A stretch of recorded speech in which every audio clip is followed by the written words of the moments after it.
A black CEO walks into his company's anniversary gala expecting to celebrate a decade of success, when everything changes. A board member quietly undermines him, casting doubt on his leadership in front of investors. 7 days later, Daniel Turner finds himself cornered in a boardroom, faced with a vote to remove him from the company he built from the ground up. But what happened next stunned everyone and set off a chain of events that no one saw coming. Stay with me. This is a story about resilience, betrayal, and how one man turned the tables when the world counted him out. Before we dive in, comment below and let me know, have you ever been underestimated? And if this story speaks to you, hit that subscribe button. It all started on an ordinary Thursday night. Harlem in August held the weight of memory like damp clothes clinging to skin. The streets hummed with the slow churn of bodies moving beneath the heat. And Daniel Wright, dressed in a dark gray suit that had seen too many summers, sat quietly in the corner of the train station. The train was late. It was always late. But that wasn't the thing that kept Daniel glancing at his watch. Time had nothing to do with it. Across the room, a white woman with sharp blue eyes held her purse a little tighter each time their eyes met. Daniel wasn't looking at her. Not really, but he saw the tension ripple across her knuckles. He smiled faintly to himself. Just enough to taste the bitterness on his tongue. A black man in a suit meant nothing to her. In that room, it was still 1943. The clock hands dragged forward. Daniel let his gaze drift to the large timetable on the wall, where arrivals and departures blinked out their warnings in orange lights. A man behind the counter, a tall, thin figure with hair the color of rust, pretended not to notice him. Daniel could feel the weight of the man's glance slipping between the cracks, circling him like the room's buzzing fan. Daniel didn't blame him. That was the quiet arrangement of America. They saw each other, but not fully, and neither would speak of it. Sir, are you sure you're waiting in the right section? The voice came soft, almost polite, but Daniel heard the edge beneath it. It was the station attendant, younger than Daniel by at least 2 decades. But the slight bend in his voice carried the weight of authority. Not earned, but assumed. Daniel smiled again, the same way his father used to when men called him, boy. Yes, Daniel answered, tapping the ticket tucked carefully inside his jacket pocket. I'm sure. But the young man lingered, eyes narrowing as if to peel Daniel apart from the inside. I'll be right over there if you need assistance, the attendant said, his voice trailing off into a careful kind of threat. Daniel could feel the woman watching again, her gaze sharpening as if to remind him that no matter how still he sat, his presence moved the room. A police officer leaned by the far entrance, tapping his baton against his palm without looking in Daniel's direction. But it wasn't a coincidence. It was the waiting. In Daniel's chest, the memories stirred. He remembered the cold bench at the department store when his mother sat too long beneath the glaring eyes of white saleswomen who spoke to her in clipped, perfunctory tones. He remembered the summer afternoons in his youth when Harlem felt small and burning. How the shopkeepers leaned out their windows to watch him and his friends walk by.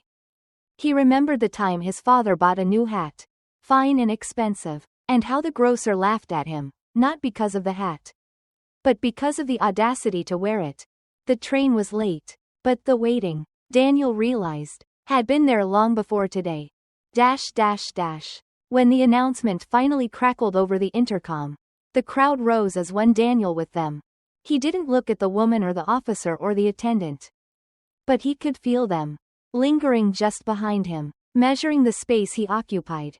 And as Daniel stepped onto the platform, the familiar weight settled back onto his shoulders. The sky stretched wide above him, bright and endless, but Daniel knew better. Some trains, no matter how far they traveled, could not outrun the distance between a man and the world beneath his feet. The train groaned forward, each lurch of the engine cutting through the stillness that pressed against the glass. Daniel sat by the window, his reflection faint and ghostly against the blurred backdrop of trees rushing past. It was not the first time Daniel had ridden this route. There was a familiarity to the landscape, a kind of quiet comfort in watching the city unravel into fields and open sky. But this morning, The ride felt heavier, as if the wheels carried more than their usual burden. Across the aisle, a boy, no older than 8, sat perched on the edge of his seat, legs swinging, hands pressed to the glass with the kind of awe reserved for the young. His mother, a woman with hair pulled tight and tired eyes, tugged him gently back each time he leaned too far. Daniel caught the boy's eye for just a moment and smiled. The boy grinned back. It was a small thing. But small things, Daniel knew, held more weight than people liked to admit. The boy's gaze didn't linger. Children weren't trained to watch for shadows. But the man 3 rows back had been watching since Harlem disappeared into the horizon. Daniel didn't turn around. He didn't need to. The glance was familiar. The kind men offered as if you owed them an explanation for simply existing in their presence. It was the look his father had endured each Sunday after church. When strangers stopped him outside the drugstore just to ask, "What brings you to this part of town? Friend?" The word, friend, carried no warmth. Daniel tightened his grip on the small leather-bound notebook resting on his lap.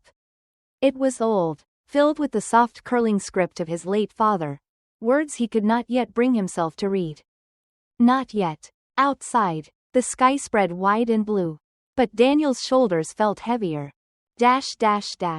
A conductor approached from the far end of the car, moving swiftly, but without urgency. He was white, stout, with a stern expression that seemed to pull his lips into a permanent frown. "Tickets," he called out, voice clipped and indifferent. Daniel withdrew his ticket from his coat pocket, keeping it folded carefully between his fingers. The conductor made his way down the aisle, nodding absently as tickets flickered past his gaze. But when he reached Daniel, the conductor paused, just long enough for the moment to press in around them like thick air. Daniel lifted his hand, presenting the ticket, but the man didn't take it immediately. Instead, the conductor's eyes moved over him, slow and deliberate, as if cataloging every thread of Daniel's jacket, every crease in his trousers, every flicker of resistance that dared to shine through his silence. "Where to?" the conductor asked, though the destination was clearly printed on the slip between Daniel's fingers. Daniel smiled faintly, the same smile he'd learned to wear in his youth. The smile that asked nothing but promised just enough to let a man walk away unharmed. "Boston." The conductor lingered for a breath too long, then plucked the ticket from Daniel's hand, inspecting it with exaggerated care. "All in order," the man muttered, but even as he spoke, Daniel could feel the hesitation thick between them. It was not a suspicion. It was disbelief. Daniel had encountered that look before, and he would encounter it again. A black man in a pressed suit, traveling alone, always left people with questions they didn't dare voice aloud. And so, the doubt slipped between the cracks, collecting like water beneath the floorboards. Daniel turned back toward the window, watching the fields roll by in soft, golden waves. But behind him, the conductor whispered something to another man in the next row. Daniel didn't catch the words. But he didn't need to. He had long since learned to hear what went unspoken. By the time the train pulled into the next station, the boy across the aisle had fallen asleep, his small hands tucked beneath his cheek.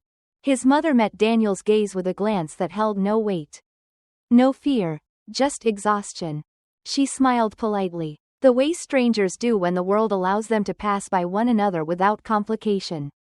Daniel nodded in return, but as he rose to stretch his legs, the man 3 rows back stood at the same time, blocking the narrow path between seats.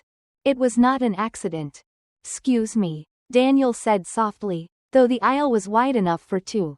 The man, a large figure with sunburned skin and rough hands, offered no reply. Instead, he lingered there, eyes sharp and deliberate, as if to remind Daniel that even in silence, there was power. The train rocked gently forward, and for a long moment, the 2 men stood without moving, caught in the fragile balance of a world too easily broken. And then, with a slow, grudging shift, the man stepped aside. Daniel walked past, feeling the man's gaze follow him as he moved toward the next car.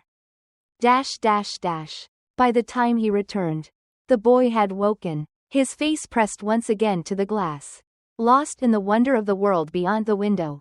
Daniel settled into his seat, folding his hands neatly atop the notebook.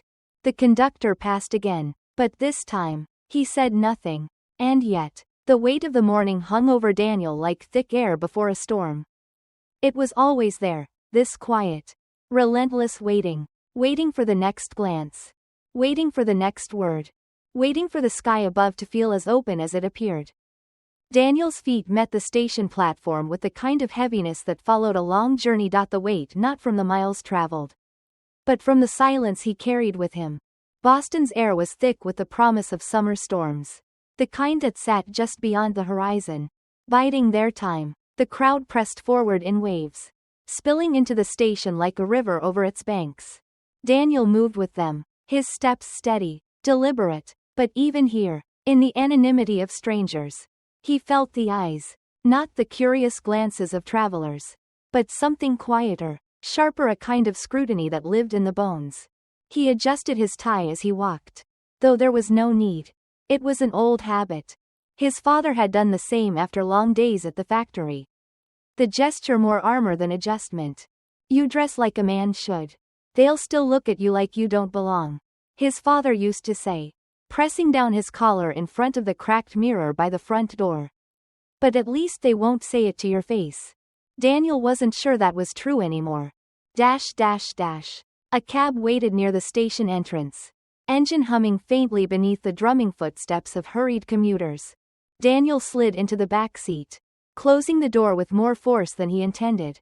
The Fairmont, please, he said, voice calm. The driver, a middle-aged man with salt and pepper hair, peered at Daniel through the rearview mirror, holding his gaze for a second longer than necessary. Daniel recognized the look. It was the kind men offered when they were deciding who you were. And whether you had the right to sit where you sat. Still, the cab pulled away from the curb, weaving into the slow-moving city traffic. Daniel glanced out the window, letting the streets pass by in muted gray and gold. But he felt the driver's eyes return to him every few blocks, flickering back and forth in the mirror. It was not fear, nor was it anger, but there was something else there, something like disbelief.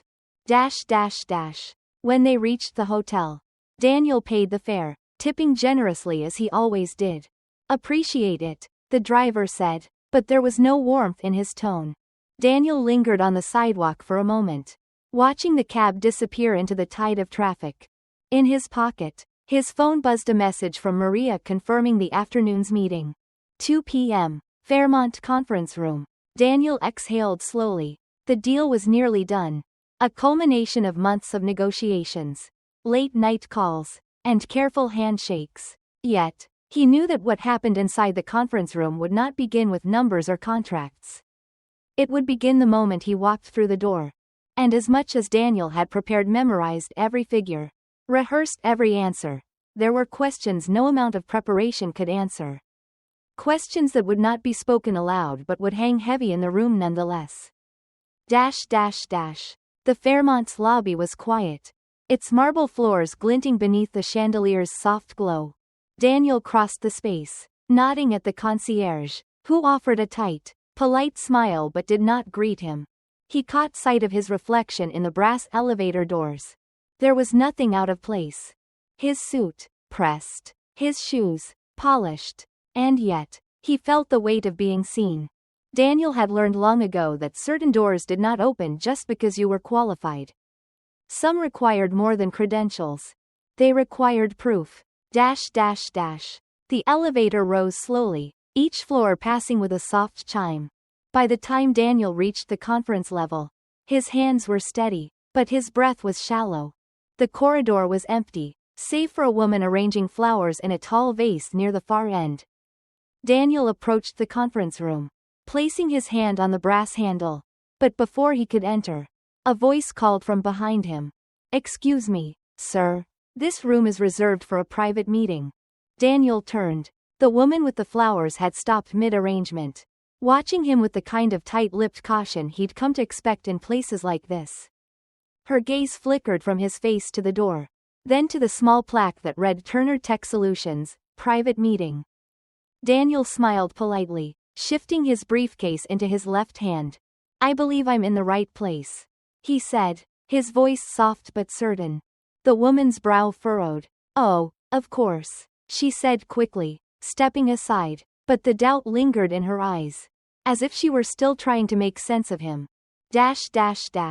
Inside, the room was cold, the kind of cold that seeped into the walls of old hotels and stayed long after winter had passed. Daniel took his seat at the far end of the table, his back to the window. For a moment, he let the quiet settle around him. But it did not last long.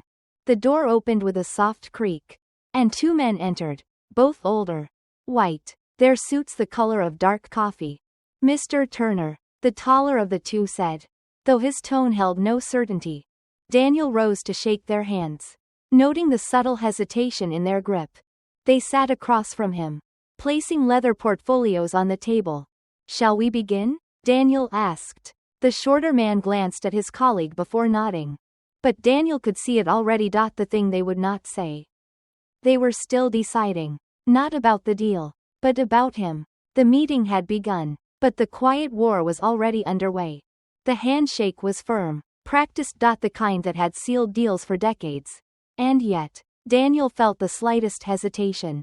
As if the grip might loosen too soon. As if the man across from him still wasn't sure he'd extended his hand to the right person. Daniel held it a moment longer. Not as a challenge, but as a reminder. He released first, allowing the space between them to settle back into the room.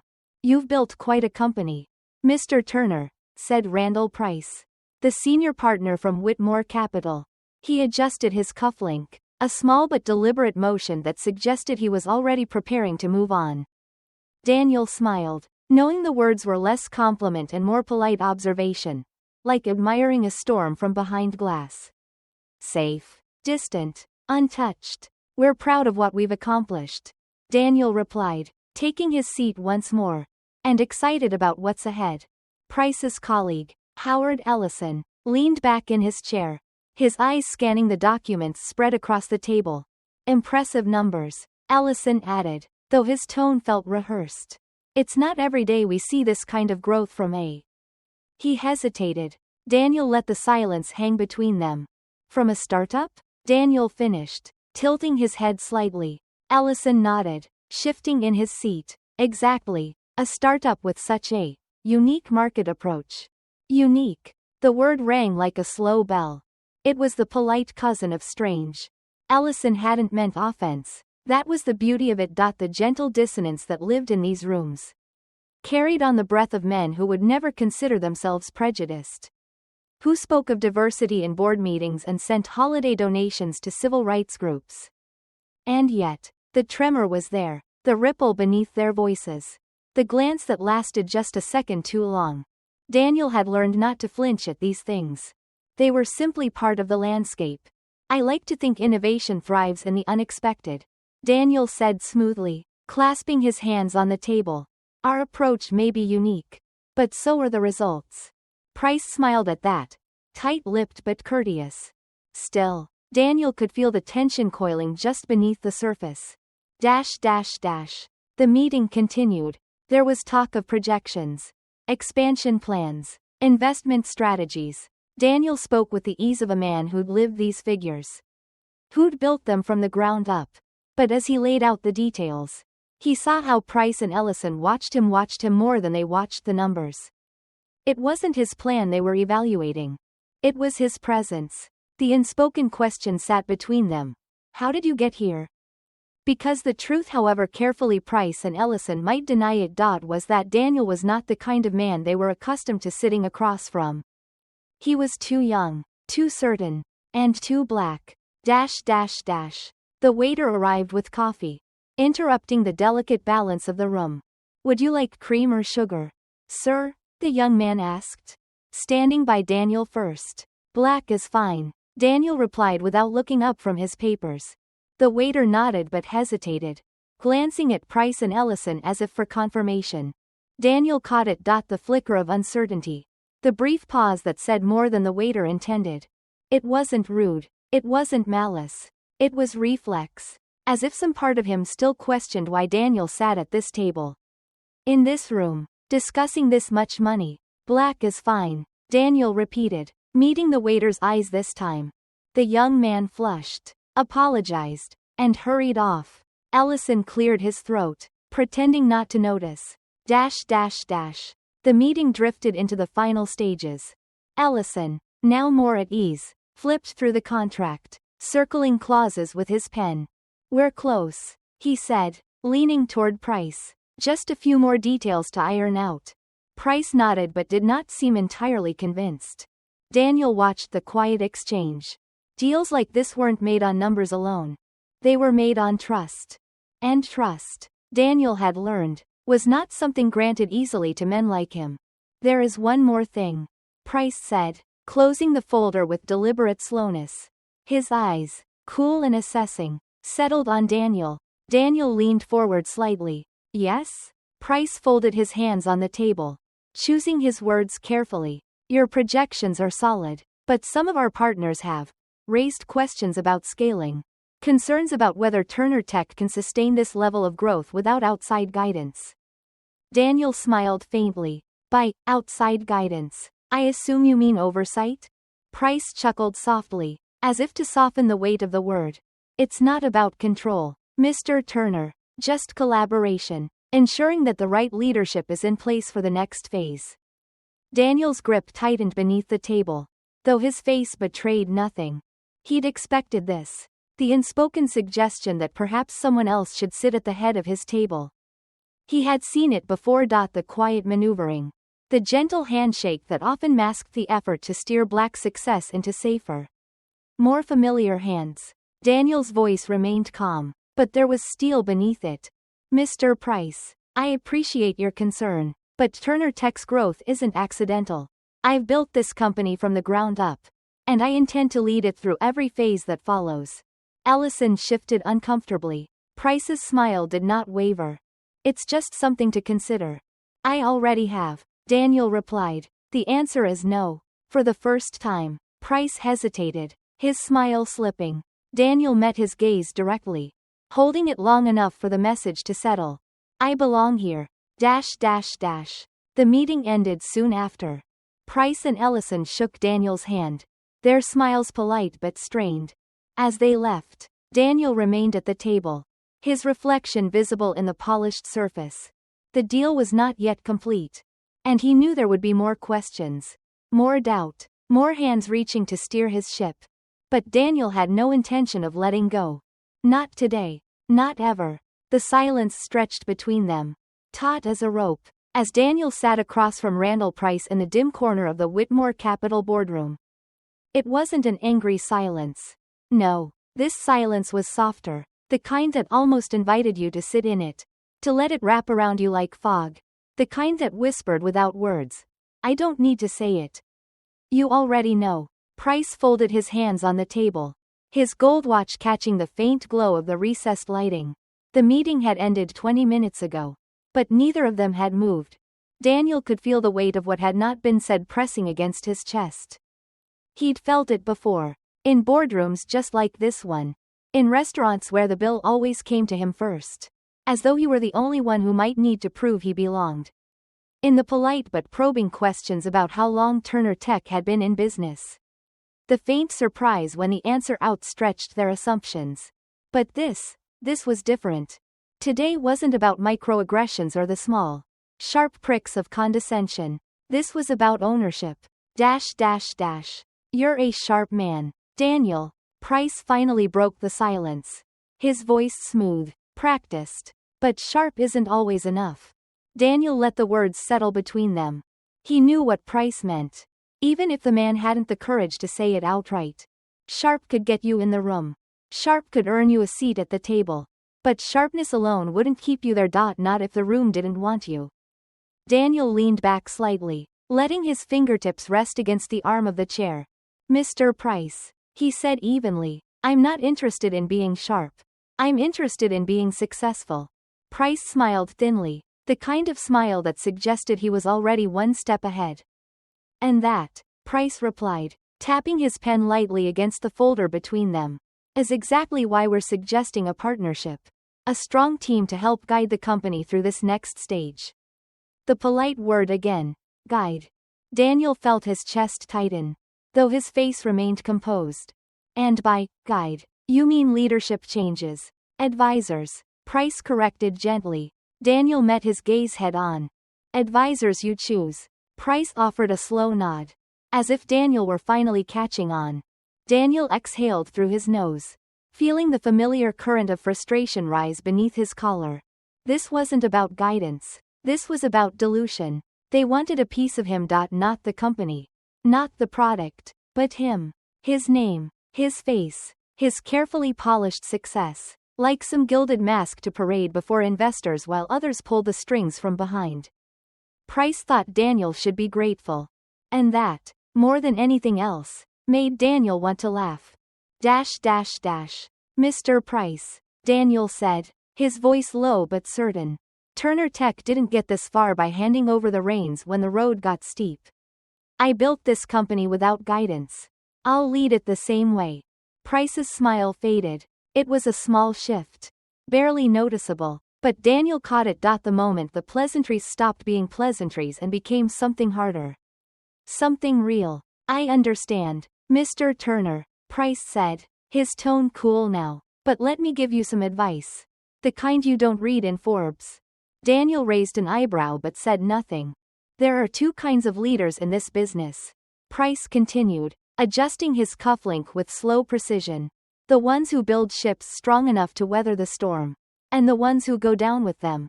Daniel leaned forward, folding his hands on the table. And which kind do you think I am? Price's gaze sharpened, the mask slipping just a fraction. I think you're the kind who doesn't realize the storm's already here. Daniel left the meeting without shaking hands. There was no point in pretending. As he walked through the glass-paneled hallway, his reflection followed him, fragmented and distorted by the geometric lines. He thought about the faces he'd seen over the years, investors. Competitors. Men like Price who spoke in measured tones and guarded warnings. Men who believed success was only valid if they could measure it against their own. He had known this moment was coming. It always did. The higher you climbed, the more invisible ropes wrapped around your ankles, pulling with quiet insistence. Even now, with every chair in Turner Tech's boardroom filled by people he trusted, there were shadows gathering at the edges. Advisors. Daniel's grip tightened around the leather handle of his briefcase as he stepped onto the elevator. No, not this time. He had worked too hard to build something of his own, something no one could quietly slip from his grasp. And if the storm was coming, then so be it. He'd weathered worse before. But later, as Daniel stood by the window of his office, looking out over the city below, he felt the weight of Price's words settle differently than before. It wasn't the storm Daniel feared. It was the silence. The quiet, insidious way that doubt crept in. Not from men like Price, but from within. How many deals had he closed by compromising just enough to keep the peace? How many partnerships had he agreed to that shifted the ground beneath him? Inch by inch, until he barely recognized the foundation he stood on? And for what? To keep the door open for others who might follow. Or to convince himself that success, in their eyes, might one day be enough to rewrite the rules? Daniel exhaled, the glass fogging slightly beneath his breath. He thought about his father. About the way the man's hands had always been calloused. Even after retirement. Proof of years spent working jobs that never saw promotions. You've got to build something that can't be taken from you, his father had said once, gripping Daniel's shoulder firmly, because if they can take it, son, one day they will. Daniel stepped away from the window, his reflection fading into the city lights. The storm could wait. Tonight, he had work to do. The glass doors of Turner Tech slid open with the softest hum. But even that seemed louder than the atmosphere inside. There was something about the quiet of the office that unsettled Daniel.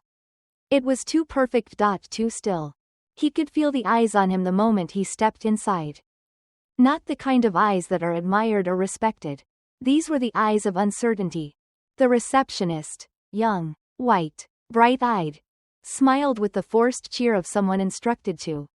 Behind her, James and Carlos from product development whispered near the elevator, their eyes flicking toward him as if trying not to look. Even Maria, his assistant, didn't meet his gaze the same way. She rose from behind her desk. tablet in hand, her voice light but too quick. Morning, Daniel. You've got a packed day meetings with the marketing team, the security vendor at 11, and Price's team. Cancel Price. Maria hesitated, the tablet lowering slightly. Cancel? Daniel stopped walking. The entire floor seemed to pause with him. Yes. Cancel. Maria's lips pressed together in a thin line. Daniel, are you sure about that? He looked past her, through the tall windows that overlooked the city. The skyline stretched endlessly, but somewhere in its expanse, he could still feel Price's shadow. I'm sure. Maria didn't argue, but the way her shoulders dropped said everything. By the time Daniel reached the glass-walled conference room on the second floor, his composure had begun to wear thin. It wasn't Price that lingered in his thoughts. It was the way no one seemed surprised by Price's suggestion. The way they all seemed to expect it. The unspoken truth hung in the air like a held breath. Turner Tech had grown too fast. Its success had stretched farther than anyone was prepared for. And that made them uneasy. Halfway through the meeting with his executive team, Daniel noticed it. A crack. It was faint, nearly invisible beneath the smooth polish of the conference table. But it caught the light just enough to betray its presence. Daniel ran his thumb over the crack absently as the meeting dragged on, his focus slipping from the spreadsheets to the flaw beneath his hand. We've had offers for acquisition, someone was saying. He didn't bother to check who. He already knew. Acquisition? Daniel repeated, his thumb still tracing the crack. Yes, replied David from finance, clearing his throat as though the word alone might choke him. Several companies. They're watching us closely. The IPO made a lot of noise. Daniel shifted his attention to David, his gaze sharp enough to pin him to the chair. I didn't start this company to sell it off piece by piece. David looked away, fixing his glasses unnecessarily. Of course not. He mumbled. But what? David's silence answered more than his words ever could. You've grown too visible. That was the part no one wanted to say aloud. Turner Tech was no longer just a tech company. It was Daniel Turner's company. A black man's company. A growing empire that didn't fit the blueprint of what these investors had imagined when they poured their money into it. And now, some of them wanted their money back without him attached to it. After the meeting, Daniel lingered by the conference room window. He watched as his team filed out, each of them careful not to meet his eyes for too long. But then came Carlos. Carlos stopped by the door, lingering like he wanted to say something but couldn't quite find the words. Carlos? Daniel's voice softened, gesturing for him to step inside. Carlos hesitated. Finally, he closed the door. I'm just gonna say it. Carlos began, his voice low. They're trying to push you out. Daniel's jaw tightened. Carlos looked over his shoulder as if someone might be listening through the glass. Not directly, but I've heard the whispers. They think Turner Tech's getting too political. Daniel let out a slow breath. The words didn't surprise him, but they stung all the same. Too political? He echoed, crossing his arms. Carlos nodded. It's not the product. It's you. The interviews. The talks. The fact that you keep showing up in places they don't expect you to be. Some of them, Carlos hesitated, some of them think you're drawing too much attention to the wrong things. Daniel turned toward the window again, watching as the city pulsed far below them. The wrong things. As if simply existing in this space was a statement. Later that evening, as Daniel left the office and stepped into the cool night air, he thought about that crack in the glass. It was small, almost insignificant, but cracks never stayed small. They spread until the glass couldn't hold anymore. And Daniel couldn't help but wonder. Was the crack in Turner Tech the glass on the table? Or was it him? Daniel Turner had learned long ago that the most dangerous battles were the ones no one announced. There were no flags raised, no calls to arms, no declarations, just subtle shifts in conversation. The soft click of doors closing behind you. And the quiet understanding that something had changed and not in your favor. That was how the war for Turner Tech began. Daniel could feel it the moment he walked into the executive boardroom for the quarterly review. Every chair was filled, but the air was thinner than usual. James Price sat 2 seats down. His hands folded neatly atop a yellow notepad that hadn't been touched. Across from him, David glanced down at his papers too often, as though hiding from whatever was coming. Daniel took his seat at the head of the table, sensing the weight of eyes that were neither hostile or friendly. They were waiting. He recognized this war for what it was. A war of erasure. The kind that didn't need violence. Just patience. The meeting began as they always did. Graphs. Projections. Earnings reports. Daniel listened, letting the words wash over him as he studied the faces of his team. Carlos was tense, his leg bouncing under the table. Maria kept glancing toward him with quiet encouragement. But even she could feel the undercurrent running through the room. It wasn't about the numbers. It never was.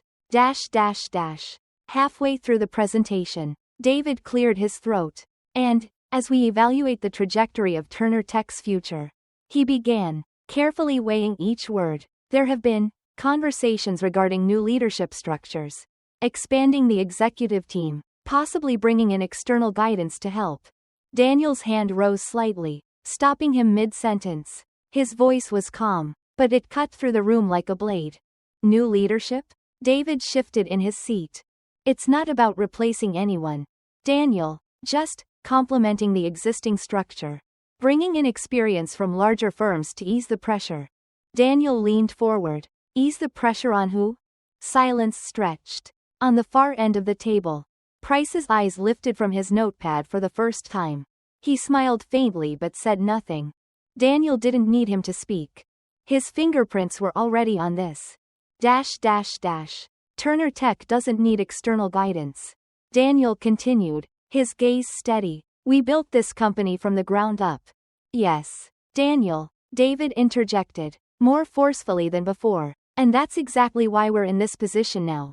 The company is growing faster than any of us anticipated. This isn't about questioning your leadership. It's about controlling it. The words landed heavy. David's mouth opened as if to argue. But nothing came out. Because they both knew the truth. This wasn't a negotiation. It was a verdict. They were trying to phase him out. Not in one swift move.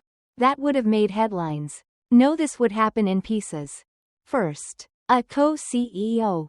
Then an advisory board. Soon enough, Turner Tech would exist in name only. And Daniel Turner? He'd be a footnote. I understand the concern, Daniel said, letting the room breathe for a moment. But Turner Tech isn't just a product or a quarterly report. It's a reflection of who I am. And who I've always been.